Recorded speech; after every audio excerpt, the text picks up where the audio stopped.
Buenos días. Pues habíamos comentado la importancia que era el poder compartir algo de nuestra experiencia en Cristo, nuestra lectura, que como hemos comentado, y esto es realmente importante cuando compartimos el mensaje de la Biblia, nos encontramos con que Dios nos invita a una relación personal con Cristo, ¿no? Y vemos que la mayoría de las personas lo que buscan es una estructura, algo que les dé una paz interior, porque como seres humanos tenemos esa área espiritual y ese deseo de conocer a Dios, y creemos que estamos bien con Dios al estar integrados en algún grupo, en alguna doctrina, en alguna iglesia, cuando lo que realmente Jesucristo vino a hacer fue a transformar el corazón de las personas, el corazón de aquel que se convierte a Él y cree en Él, al entrar en la persona de su espíritu y empezar a cambiar de esa vida de egoísmo a una vida de amor en el Señor. Entonces vemos cómo el Señor en su palabra nos muestra vez tras vez que es una relación personal la que Él quiere establecer con cada ser humano, y pues así Dios nos lleva a crecer. Entonces en ese crecimiento hay situaciones que enfrentamos y que al recurrir a Dios, al recurrir a su palabra, al recurrir al poder de su Santo Espíritu, vemos cómo sigue obrando esa transformación y también nos usa, ¿verdad? Nos usa para compartir el mensaje con otras personas, nos usa también para compartir alguna enseñanza. Tal vez Dios te lleva a llevar a Cristo, te conduce a llevar a Cristo a alguien y a la vez empezarlo a instruir en su palabra. Y todo esto pues son experiencias que nos permiten edificarnos como iglesia y también alentarnos como iglesia. Hay veces que tenemos ciertas necesidades y las presentamos como iglesia para pedirle a Dios en oración juntos y ver la mano de Dios juntos en esa respuesta que trae a las necesidades específicas de cada persona. Todo esto es lo que yo quisiera que compartiéramos en esta mañana. No sé si alguien quisiera empezar. Yo personalmente quisiera preguntarle a alguien qué se siente cumplir 35 años de edad. Buenos días a todos. Es un gusto el cumplir años. Y digo un gusto porque ya cuando se vive para Dios todo se hace de una forma bien correcta, ¿verdad? O sea, la celebración es siempre pensando primero en agradar a Dios antes que cualquier otra cosa. Mis cumpleaños de antes eran feos y malos, los de ahora son hermosos y muy contentos, ¿verdad? Uh-huh. Entonces da gusto el vivir para Dios y darle hoy las gracias a Dios que me regalaba un año más de vida. Uh-huh. Uh-huh. Sí, el regocijo que, cómo era que lo celebrábamos antes y como bien dices, cómo lo celebramos ahora. Hay un mundo de diferencia que nos ayuda a nosotros a valorar, ¿verdad?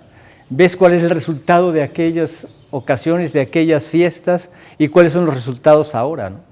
Gracias a Dios que hay esa gran diferencia y que esto nos muestra esa nueva vida y esa vida abundante y con verdadero sentido que Dios le da cada día que avanzamos en nuestros días, ¿verdad? Muy bien. Pues entonces vamos a hacer una oración para pedirle a Dios que nos guíe en lo que vamos a platicar en esta semana, en esta mañana.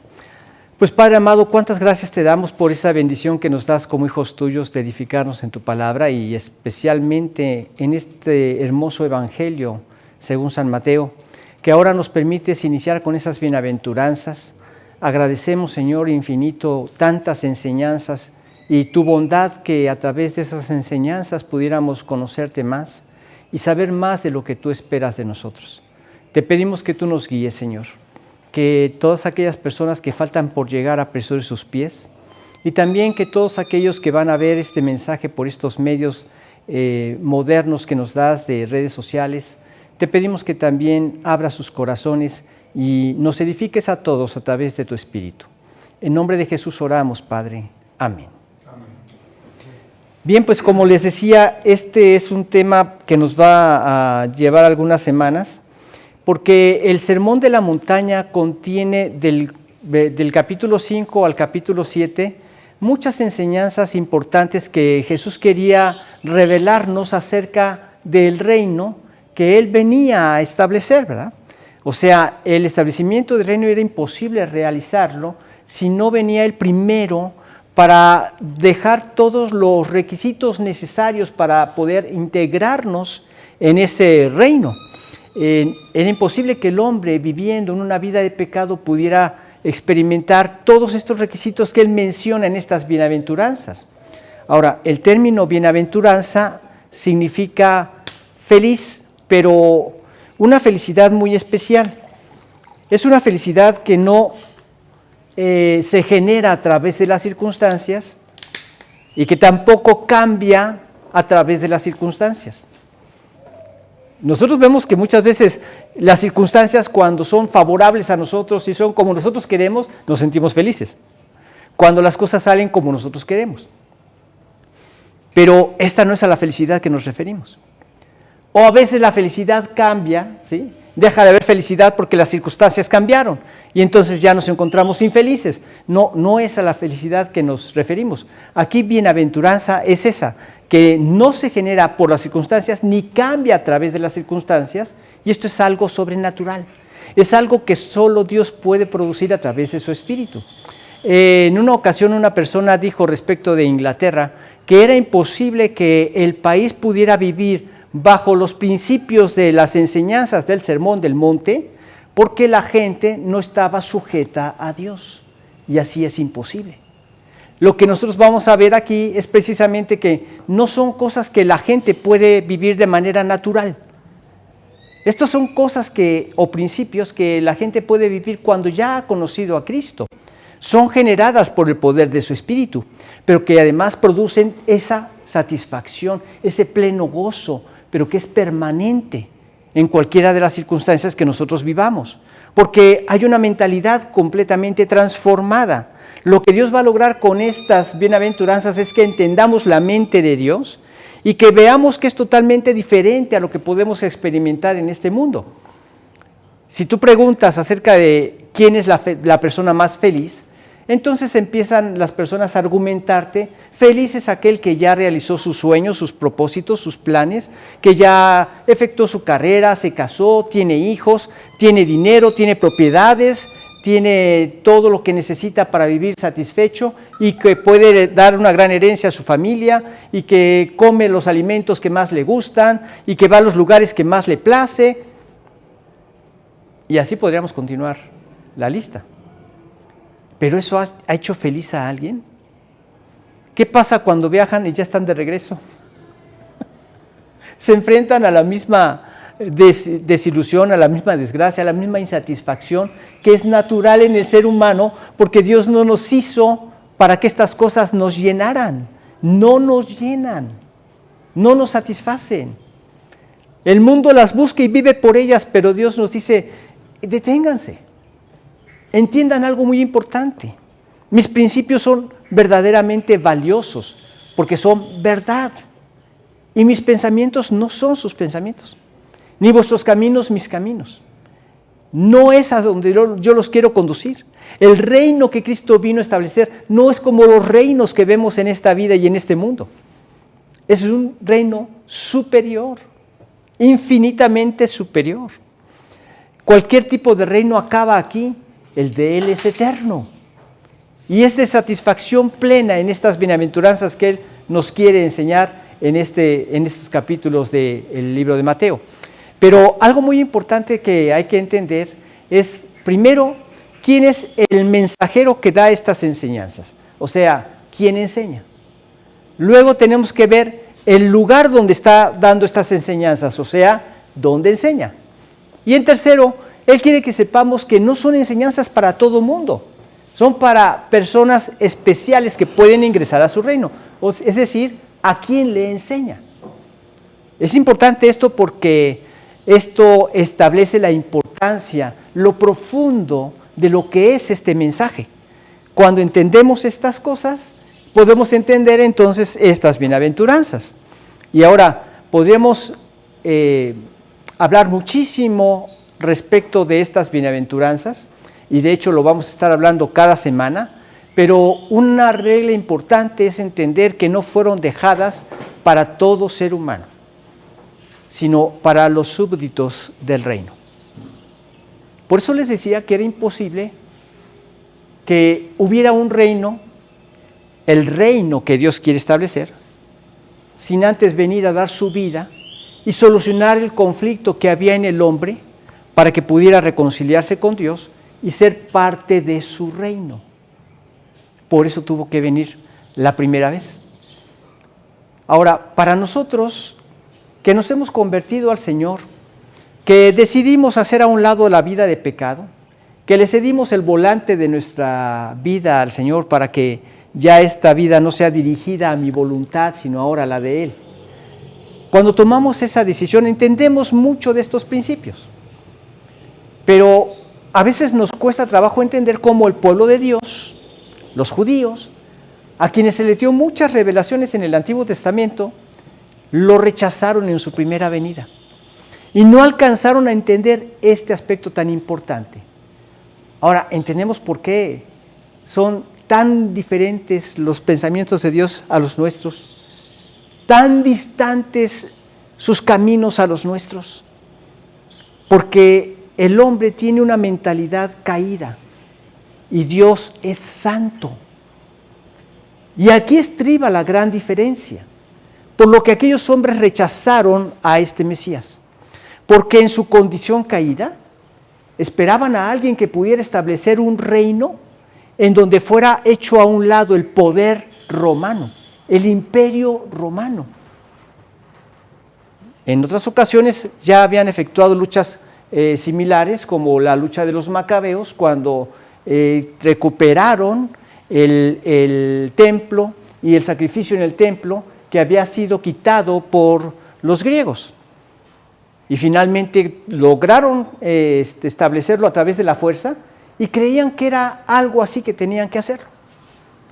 Fíjate nada más en qué tiempo se encontraba la venida del Señor en la historia de Israel. Había terminado el Antiguo Testamento ya 400 años atrás con el último profeta, Malaquías. ¿Y cómo termina el libro de Malaquías? Él termina diciendo que él va a establecer, dice en Malaquías 4:6, se me fue de la mente ahorita, pero ahorita lo recuerdo. Dice, Él hará volver el corazón de los padres hacia los hijos y el corazón de los hijos hacia los padres. No sea que yo venga y hiera la tierra con maldición. Así acaba el libro, con una maldición. ¿Y cómo empieza este sermón? Bienaventurados. No una maldición, una bienaventuranza. ¿Y cómo termina el Nuevo Testamento? Ahí en los últimos capítulos de Apocalipsis dice, y no habrá más maldición, cuando sea el cumplimiento del establecimiento eterno de su reino. Y no habrá más maldición. Cuando ya estemos en la gloria, no habrá más maldición. Entonces, todo esto que vemos es un contraste tremendo, que la gente tenía que entender que Jesús iba a establecer esa diferencia en ese gran contraste, y que a través de poderlo conocer, a través de que el hombre decidiera conocer al Señor, podría disfrutar de esta felicidad, de este tipo de felicidad. Es que sin la mente de Cristo, esto no lo podemos comprender. Es más, la gente no quiere esto. La gente quiere lo otro que les acababa de mencionar, la riqueza, las posesiones, eso es lo que sienten ser feliz. Pero para Dios, esas no son las personas más importantes. Y esas no son las personas que realmente quieren su reino. ¿Cuáles son las personas más importantes para Dios? Nos menciona del profeta más grande, que no iba a haber un profeta más grande que él. ¿Y a quién se refirió? A Juan el Bautista. ¿Y cómo vivía Juan el Bautista? ¿Conforme a los parámetros de la gente? No. Él vivía como una especie de vestimenta tipo la que nos presentan en las películas de Tarzán. Bueno, aquí ya hay una generación que no sé si todavía conozcan a Tarzán. Abelito, ¿tú llegaste a oír de Tarzán? ¿Sí? Ah, bueno, entonces no estoy tan mal. Eso es lo que era Juan el Bautista. Usaba una ropa similar a la de Elías. Comía miel y langostas, miel silvestre y langostas. Era una vida muy austera. Y este es el hombre de quien dice Jesús que no ha habido un hombre más grande, un profeta más grande que él. Sin embargo, en mi reino, el menor del reino es mayor que él. ¿Te das cuenta del gran contraste que está haciendo? Porque no es lo que el hombre busca como grandeza, lo que realmente satisface el corazón del hombre, sino los parámetros que Dios da como grandeza, lo que realmente establece la diferencia y lo que realmente satisface el corazón del hombre. Y créanme que esta es una satisfacción perdurable. Por eso les decía, no depende, no se genera por las circunstancias, ni cambia por las circunstancias, es permanente. Porque es un cambio de mente, es un cambio del corazón. Y esto lo establece el Señor en el momento en que nos convertimos a Él. Por eso es importante entender esto, para que podamos conocer lo profundo de este mensaje, es ¿quién es este maestro? ¿En dónde es que está dando esta enseñanza? ¿Y a quién se las está dando? Ahorita yo ya les dije a quién. A los que son súbditos de este reino, a los que ya se han convertido al Señor. Pero lo vamos a ver, hoy vamos nada más a introducirnos a lo que son estas bienaventuranzas, a pellizcar un poquito de toda esta bendición que vamos a estar viendo cada semana. Hoy nada más vamos a ver los versículos 1 y 2. Así es que vamos a darle lectura a Mateo capítulo 5, versículos 1 y 2.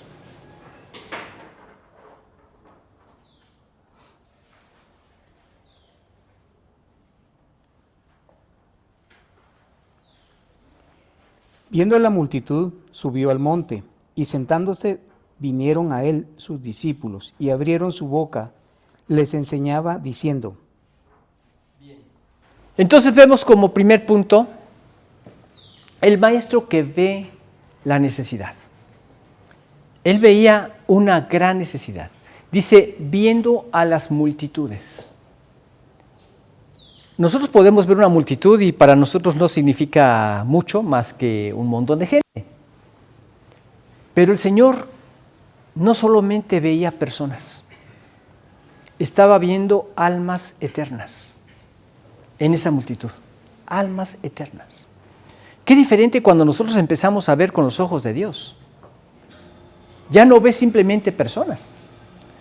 Cuando vemos con los ojos humanos, ay, este trae cara de mejor ni me acerco. O qué persona tan afable. O esta persona, hoy no me gusta cómo huele. Aquel, tiene un perfume rico. Y son los parámetros que nos guían, ¿no? Porque nada más vemos personas. Este me cae bien, este sí le voy a predicar. Este me cae mal, a este no le predico. Esto no debe estar ya en el corazón de un creyente.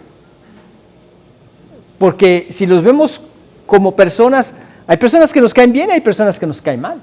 Hay personas que quisiéramos ver en el cielo, hay personas que quisiéramos que se fueran al infierno. Tenemos que ver con los ojos de Cristo. Él nos enseña a ver diferente. Él nos enseña a ver almas eternas. Y entonces envuelve nuestro corazón en un llanto interno clamando por la salvación de esas personas. Hayan sido como hayan sido. El comportamiento que ellos tienen es porque han tenido una relación con Dios o no la han tenido, o la han desconocido. Pero nosotros como hijos de Dios, ahora tenemos que ver con los ojos de Dios. Él no ve personas, Él veía la condición espiritual de esas personas. Veía las almas, que dentro de los cuales había ya algunos que habían creído en Él, y había muchos otros que todavía no creían en Él. Entonces aquí, en esta gran multitud, Él veía que era una multitud que estaba necesitada, profundamente necesitada, que vivían en una verdadera miseria, que solamente Él podría satisfacer. Los veía con un cansancio completo, que no podían entender hasta que se convirtieran a Él, cómo pueden disfrutar del verdadero descanso. Veía a personas caídas,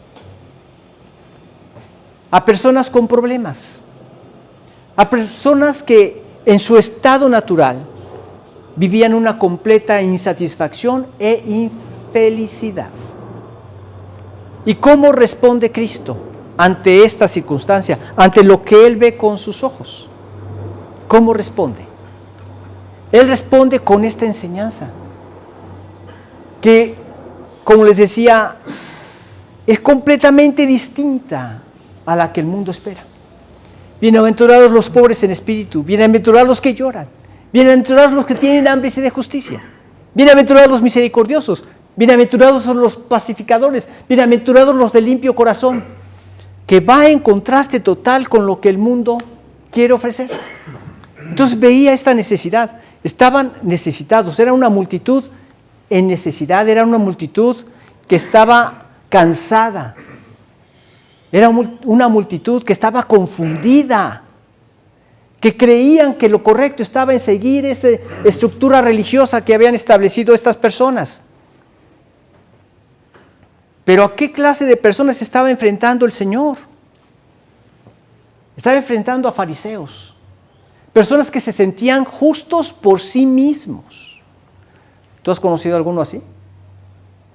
Yo conozco personas que piensan que porque son puntuales en su religiosidad y en asistir a sus templos, ya tienen ganado el cielo.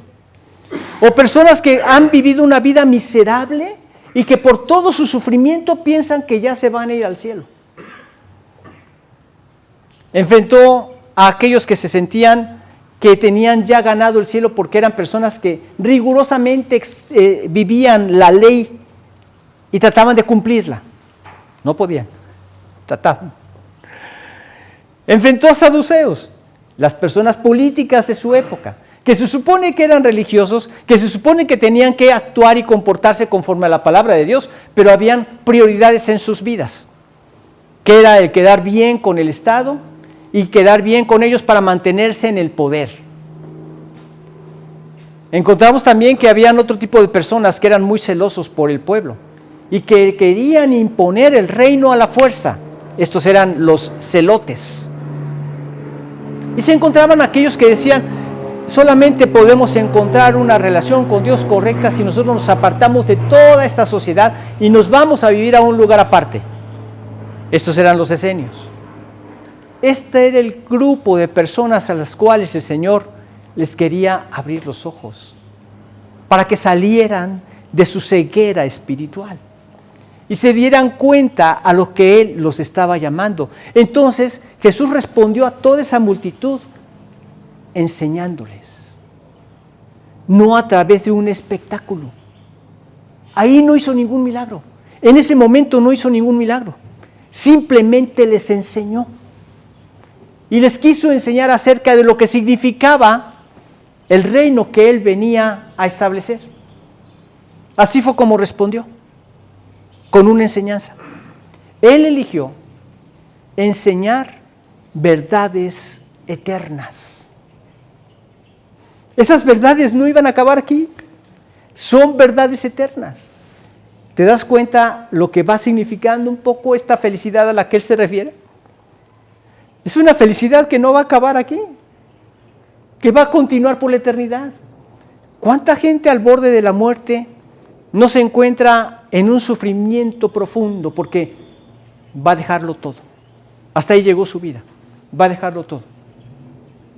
Cuando el creyente, al borde de la muerte, hay algo que la gente ve que es precisamente esta bienaventuranza. Es esa felicidad profunda que hay en su interior, que sabe que va a dejar esto porque va a ir a los brazos de Dios, va a ir a la eternidad con Dios. Y entonces, por mucho que esté padeciendo en esos momentos al borde de la muerte, en lo profundo de su corazón hay esa paz que le permite dar ese paso, porque su felicidad nunca estuvo en las cosas que engañosamente el diablo quiere hacernos creer que están en esta vida. Su visión, su meta, sus expectativas trascendían al lugar donde Dios quería que estuvieran, en la eternidad. Entonces el momento de la muerte, el momento de partida, es el momento de regocijo. Ya voy a partir con mi Señor. Y esto fue lo que vemos que Jesús, Cristo, no respondió con milagros, no respondió con señales, respondió con una enseñanza profunda que es precisamente las bienaventuranzas.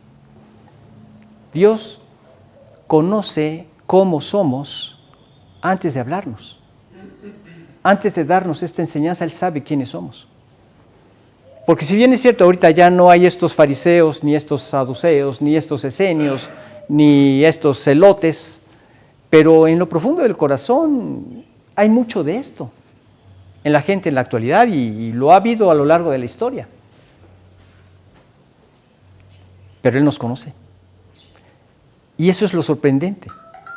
Que lo que Él enseñó hace alrededor de 2000 años sigue siendo vigente en cada época de la historia humana. Porque el hombre es el mismo y su necesidad es la misma. Su conflicto y su problema es que no entienden estos términos. Y aunque dan su vida para buscar la felicidad, siempre que logran las metas que se proponen, encuentran que ahí no estaba la felicidad. A mí una vez me impresionó haber escuchado a Julio Iglesias después de que había llegado a la cumbre del éxito en la música de habla hispana y de todo el mundo. Tuvo una idea y él empezó a cantar con los cantantes más famosos de cada país. Y ahí se catapultó. Y le preguntaron, ¿qué se siente estar ahí donde usted está? No solamente en el éxito hispano, en el éxito internacional. Éxito internacional. ¿Qué se siente? Me siento decepcionado. O sea que algo anda mal, ¿no? Sí. Algo anda mal. Y lo único que el hombre puede hacer para no sentirse decepcionado es lo que Cristo nos ofrece, pero es completamente distinto a lo que el mundo nos representa, nos quiere presentar como la felicidad. ¿Pobreza espiritual? ¿Hablas de pobreza espiritual? ¿Hablas de tener hambre y sed de justicia? ¿Hablas de humildad? Cuando aquí el feliz es el más orgulloso, los conceptos de Dios son completamente diferentes. Mis pensamientos no son vuestros pensamientos, mis caminos no son vuestros caminos. Como son más altos los cielos que la tierra. Así es la diferencia. Así es la diferencia, abismal. Por eso aquí el Señor les está diciendo, miren, yo sé quiénes son, yo sé qué es lo que buscan, eso es lo que yo les vengo a ofrecer, pero tienen que morir a sus parámetros y tienen que venir a mis pies, tienen que creerme. Y entonces van a poder encontrar lo que ustedes tanto han buscado en el lugar equivocado o en los lugares equivocados. Él se presenta así y Él, que todo lo sabe, conoce lo más profundo de nuestros corazones. Él nos conoce y antes de hablar nos manifiesta que Él nos conoce y nos conoce plenamente. Y en su palabra siempre nos va a dar la respuesta que satisface una necesidad real que tenemos como humanos. ¿Vivimos así? Como esa multitud, necesitados, confundidos, cansados. Y Él nos dice en Mateo 11:28, perdón, le voy a pedir a...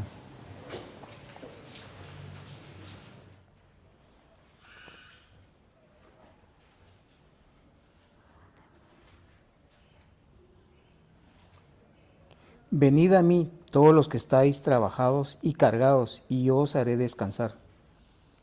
Como diciéndole esto a la multitud, están cansados, confundidos, en necesidad, vengan a mí. Yo tengo la respuesta a eso que tanto ustedes andan buscando. Están trabajados, necesitados, confundidos, cansados. Yo los voy a hacer descansar. ¿Y a poco no cuando nos convertimos a Cristo fue lo que experimentamos?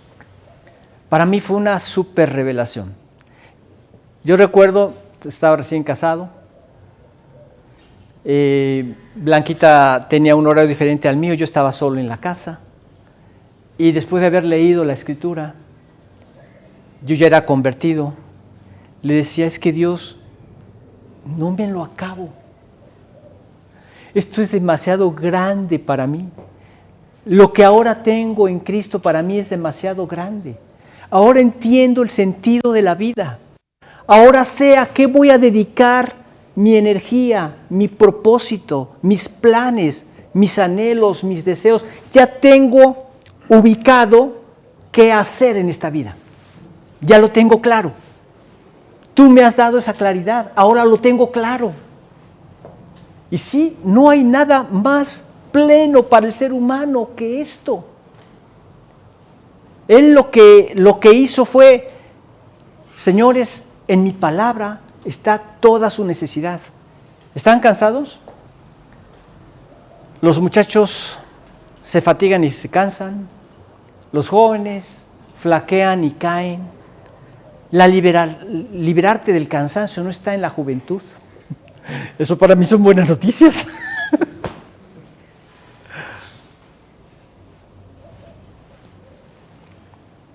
Pero los que esperan a Jehová, los que viven para el Señor, ellos tendrán nuevas fuerzas.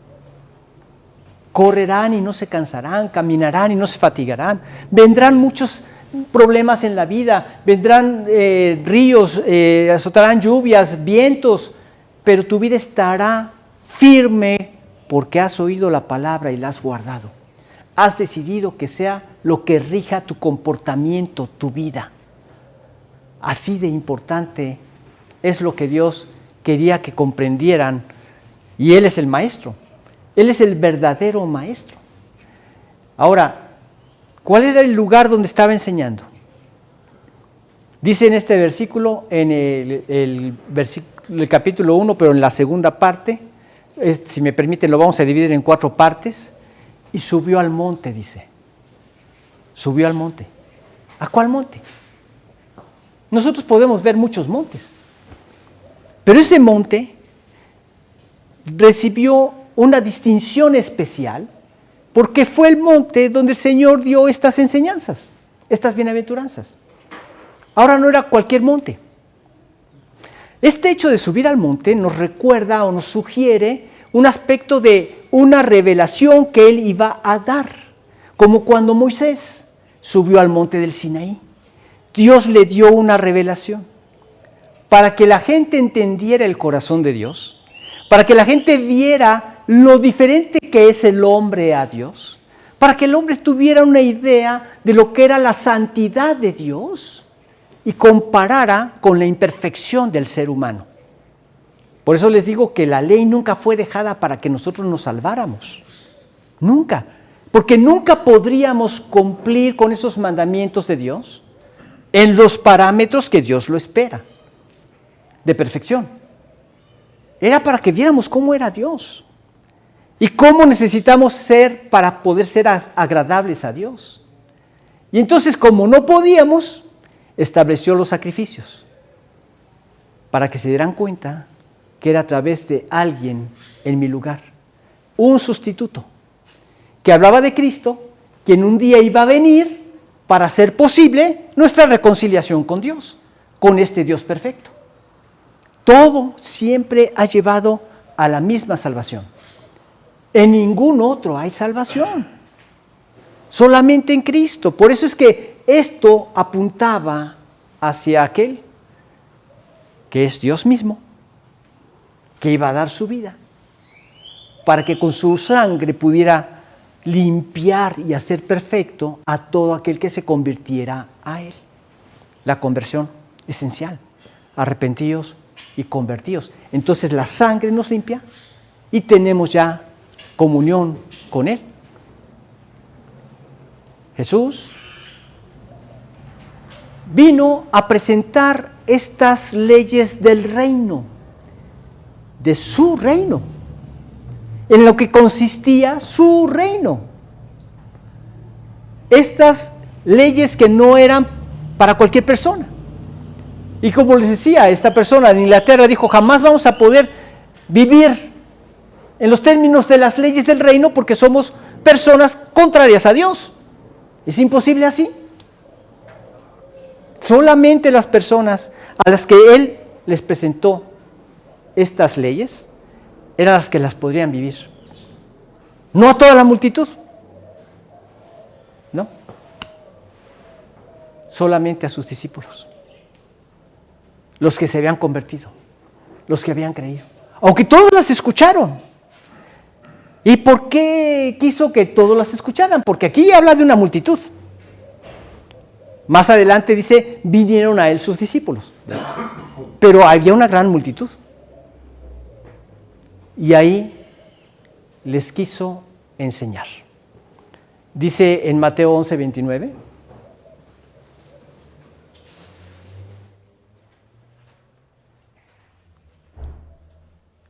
Llevad mi yugo sobre vosotros y aprended de mí, que soy manso y humilde de corazón. Y hallaréis descanso para vuestras almas. Aprended de mí. Les vino a enseñar, les vino a presentar las leyes del reino, pero no en tablas de piedra, sino en el corazón. La clave ya no estaba en lo externo, la clave estaba en el interior. Y él solamente tenía la capacidad para poder transformar un corazón y hacerlo de nuevo. De modo que si alguno está en Cristo, nueva criatura es. Hacerlo de nuevo. Algo que no encontraba sentido Nicodemo. ¿Cómo puede un hombre volver a nacer? O nacer siendo viejo. No puede entrar nuevamente en el vientre de su madre. No entendía este cambio de algo nuevo, completamente nuevo, porque el hombre no tenía relación con Dios, no conocía esa presencia a través de su espíritu después de esa limpieza total que lograría el Señor con su sacrificio en la cruz. Y entonces hacer posible su misma presencia permanente. Ya no sale, permanente en el ser humano, porque nos ve en Cristo. Permanente. Es una nueva criatura. Todo es nuevo, hecho por Él. Entonces, aquí podemos ver que no eran tablas como la ley de Moisés. Era una experiencia nueva.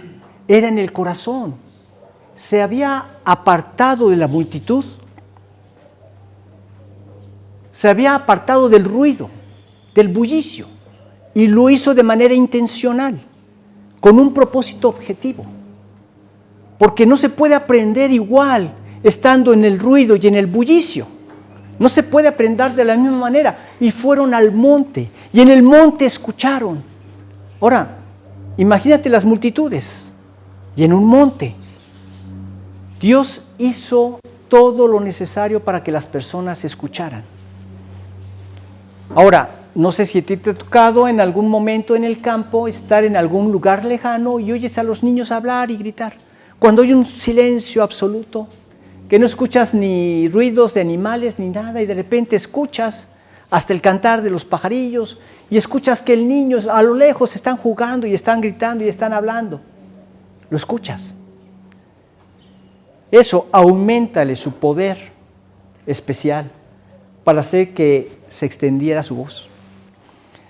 Ese poder que hizo que en un momento determinado la humanidad que buscaba una relación social sin Dios confundió las lenguas.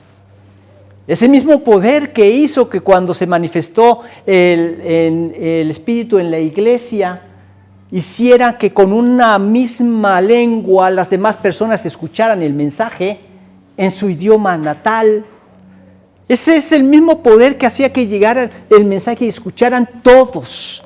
y no hubiera ninguna alteración por cuestión de un mensaje distorsionado o lo que se conoce como el juego del teléfono descompuesto, ¿no? De él salieron las palabras y la gente escuchó. Y escuchó con atención, y escuchó con claridad, y escuchó con poder, el poder de Dios hablándoles en ese momento. Impresionante. Pero subir al monte es, voy a buscar a Dios. Subieron porque querían conocer a Dios. Subieron porque veían muchas cosas especiales en Jesús. Porque enseñaba como quien tiene autoridad, no como los escribas. ¿Qué significa eso? Los escribas podrían decir, bueno, como dijo el rabino fulano, o como dijo el rabino sutano, etcétera, sacar diferentes referencias. Él no daba ninguna referencia porque él era la palabra, la verdad. Él era Dios. Por eso enseñaba con autoridad. Y esta fue la enseñanza a la que todos subieron. Necesitamos subir a ese monte. Necesitamos subir al monte para buscar al Señor y entonces escuchar sus palabras, su enseñanza. Llevad mi yugo sobre vosotros y aprended de mí.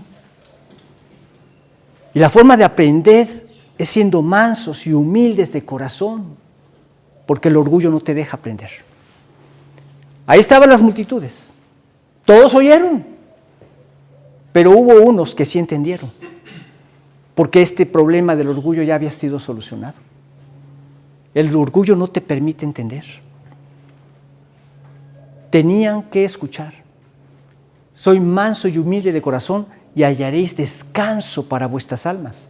El verdadero descanso que tanto buscan. La verdadera felicidad que produce gozo, que produce paz, que produce descanso. Esa es la que Él vino a darles en ese lugar, en el monte.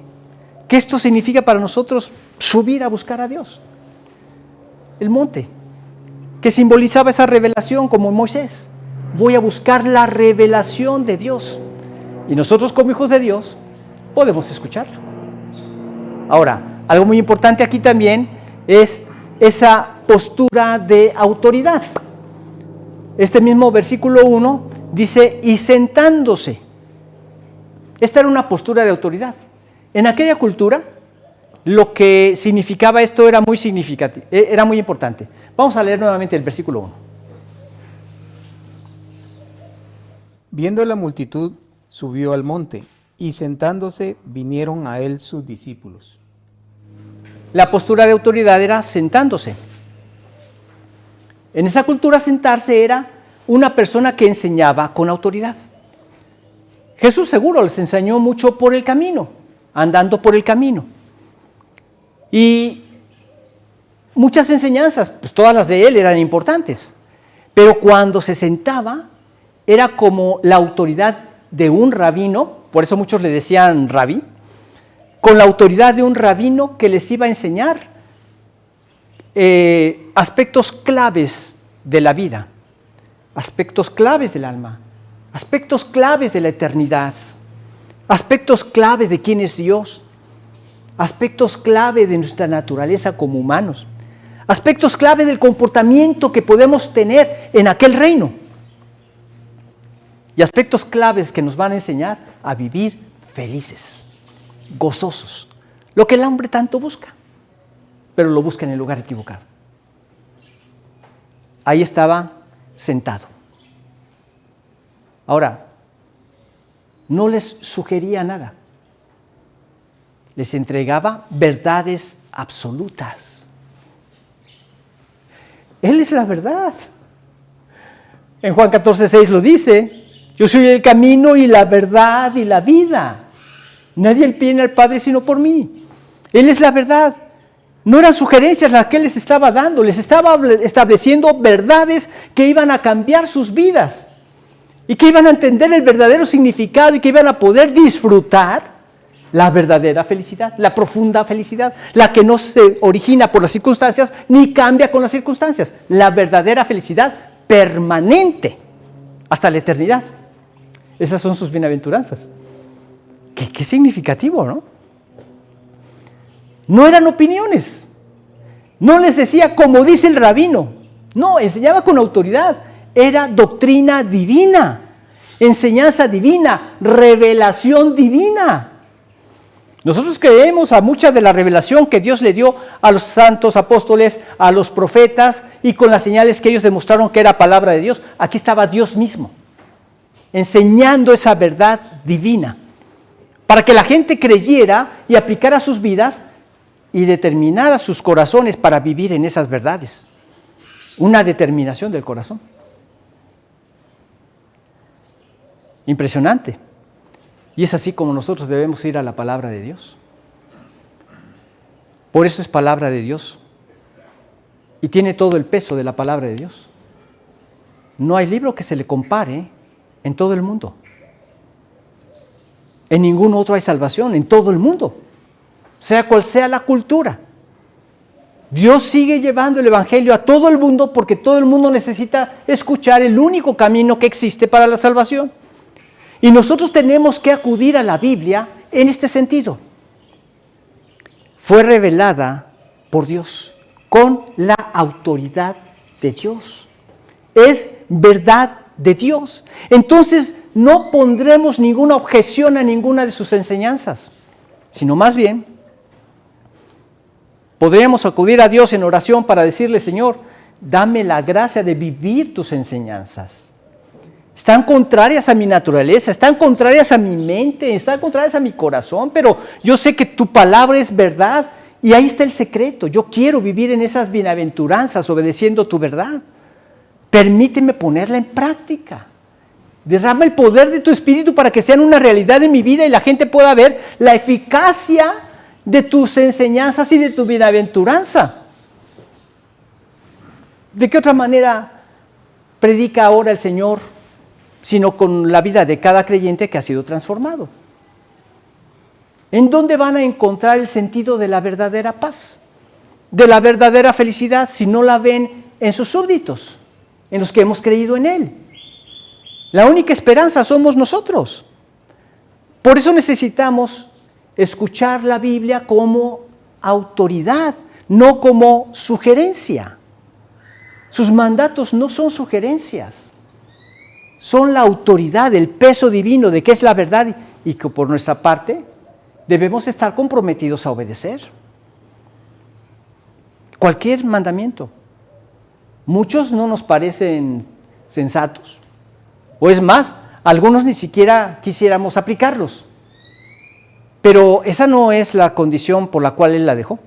Porque no nos está sugiriendo para que tú, si tú quieres, obedécelos, y si no quieres, no los obedezcas.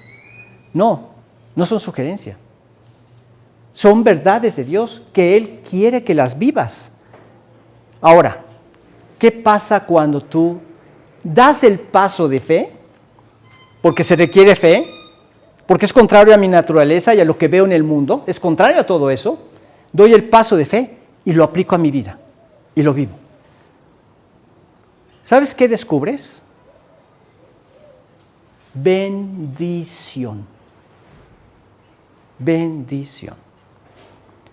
Por lo que y ya se los he dicho antes, pero por lo que yo te puedo asegurar que atrás de cada prueba, donde Dios quiere que apliques por fe sus principios, su palabra, atrás de esto te vas a encontrar la bendición de Dios para tu vida.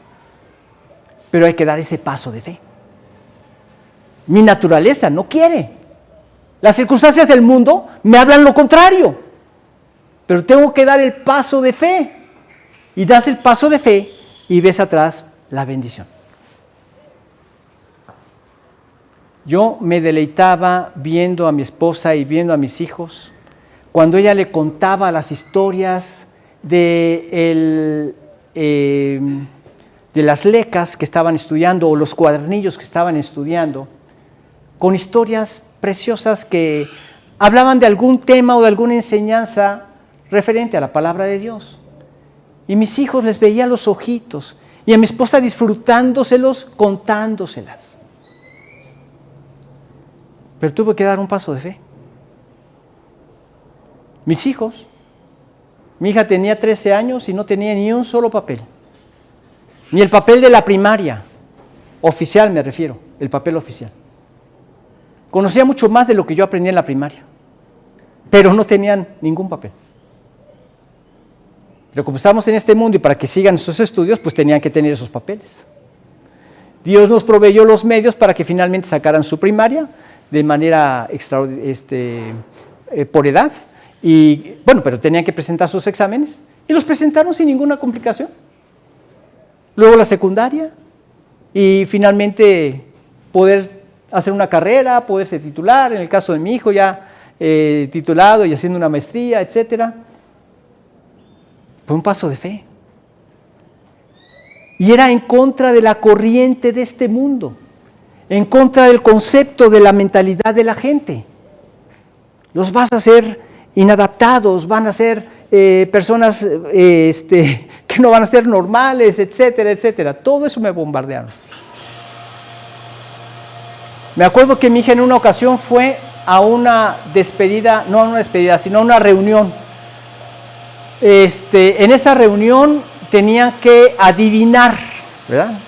Las personas, ella tenía que hacer algunas señas y las personas tenían que adivinar a través de esas señas. Y le tocó el Chavo del Ocho. Y en su vida había visto el Chavo del Ocho. Y se voltea y le dice a mi esposa, no entiendo, no sé qué hacer, no sé qué mímica hacer. Ya son grandes, ya tienen más de 30 años mis hijos y ya se pusieron al corriente de todas las cosas, ¿verdad? Porque vivimos en un mundo así. Pero ningún daño les hice. En todo ese tiempo que los guardé. Y conocieron a Dios. Y están sirviendo a Cristo. Es un paso de fe. Dios no se equivoca. Pero tiene que ser el paso de fe primero, viviendo yo a Cristo, viviendo yo el Evangelio, viviendo en estos términos del reino y entonces enseñando también a la siguiente generación. Y esa siguiente generación tendrá sus propios compromisos con la siguiente generación y así hasta que el Señor regrese. Pero yo estoy seguro, convencido de que este es el camino correcto. Como les decía, yo vi esto como un tesoro. Y ese es un verdadero tesoro el que Dios nos ha dejado en su palabra. Pero acéptala así, como autoridad, no como sugerencia, para que entonces la apliques a tu vida. Ahí tenemos al Señor y sentándose con toda autoridad, enseñando su verdad. Ninguna referencia, no, es su verdad, la verdad de Dios. Y luego vemos a los receptores de este mensaje. Va en la última parte de este versículo 1. Vamos a leer nuevamente, Mateo 5:1. 5:1. Viendo la multitud subió al monte, y sentándose vinieron a él sus discípulos.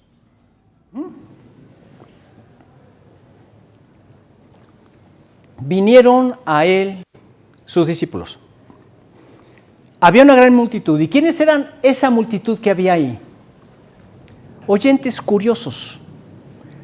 Oyentes de esos que dicen, vamos a ver qué dicen. Sin tener ningún conocimiento, ningún preámbulo, ni nada, simplemente vamos a ver qué dice.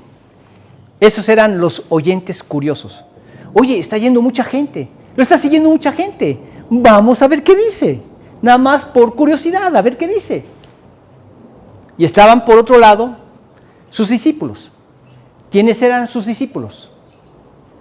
Eran seguidores convencidos, seguidores determinados a obedecerlo, a servirle, a seguirle, que habían conocido quién era Él, simplemente estaban comprobando vez tras vez, milagro tras milagro, lo que ellos creían.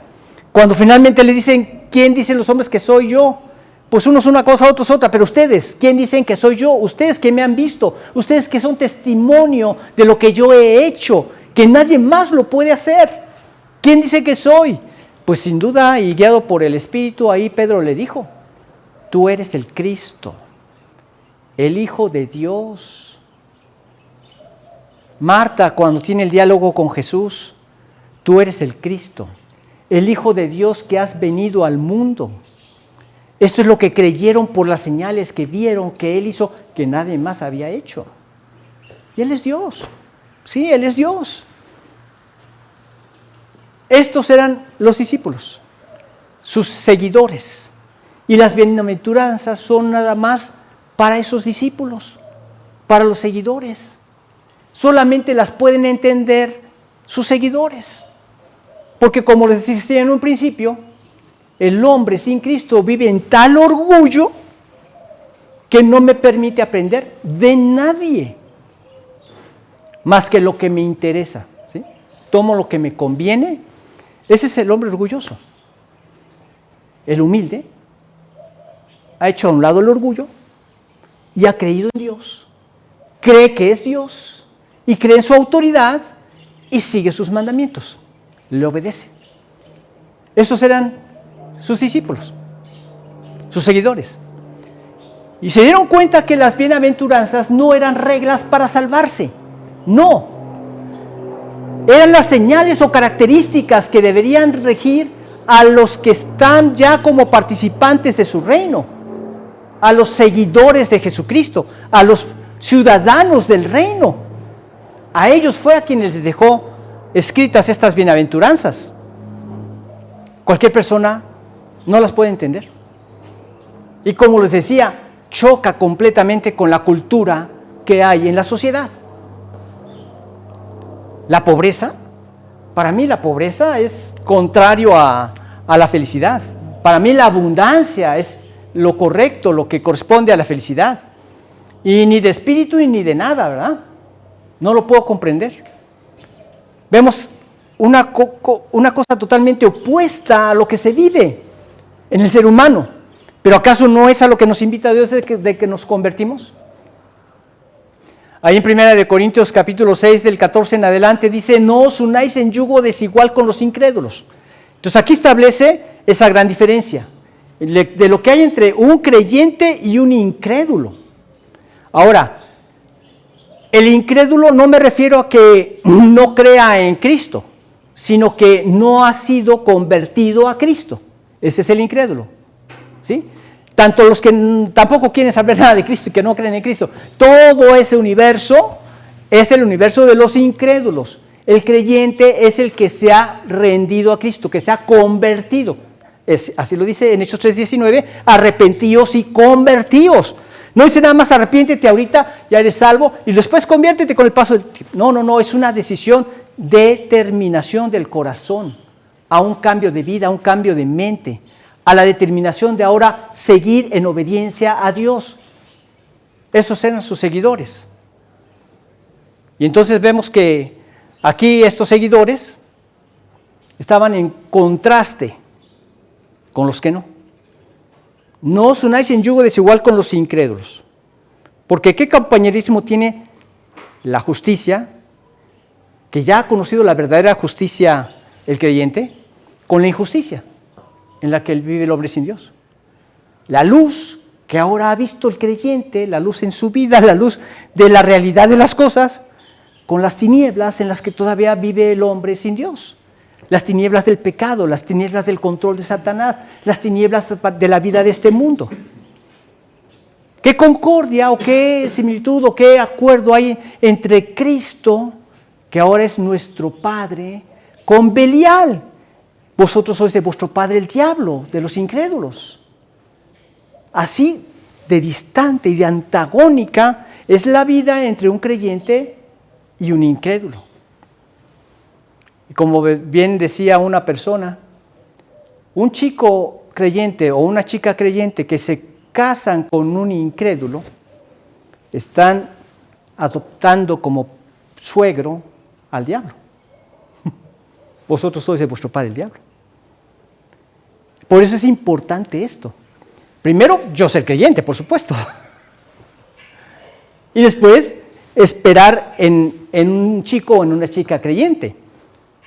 Pero en el caso ya del creyente, el creyente ve que hay una gran diferencia entre estas dos condiciones. ¿Y quiénes eran los seguidores? Imposible que pudieran entenderlo los incrédulos. Solamente tenían que ser los creyentes. Y estas no eran enseñanzas para los incrédulos. eran únicamente enseñanzas para aquellos que ya habían conocido a Dios y las podían vivir. Por eso finalmente vemos lo que dice el versículo 2, que es precisamente el mensajero divino. ¿Puedes leer el 2, el 5:2? Y abriendo su boca les enseñaba, diciendo: No basta simplemente oír.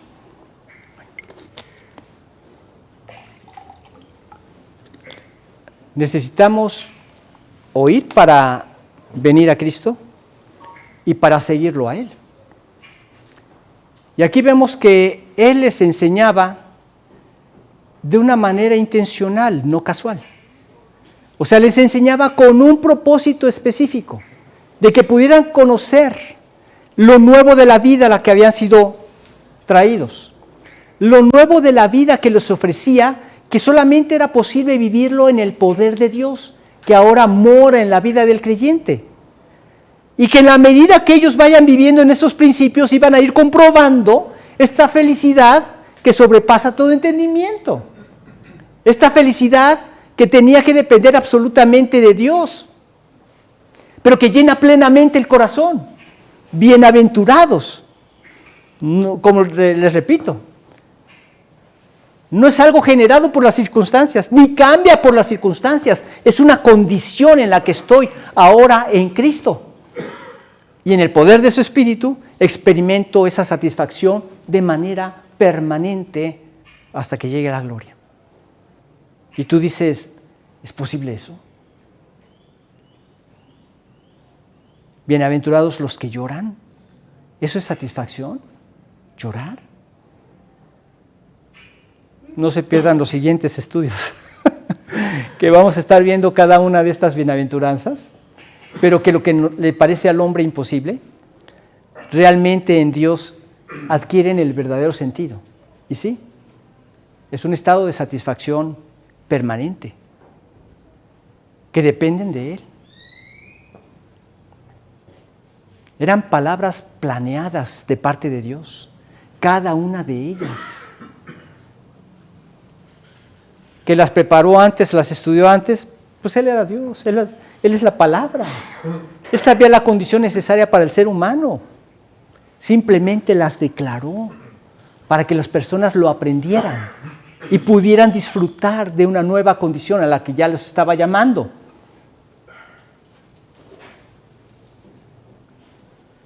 La comisión del Señor Jesús siempre tuvo como propósito enseñarnos su palabra que es verdad. Debemos seguirla, no como sugerencia, sino como autoridad. Debemos vivirla. Ahí nos dejó el inicio para poder comprender a lo que se refieren estas bienaventuranzas.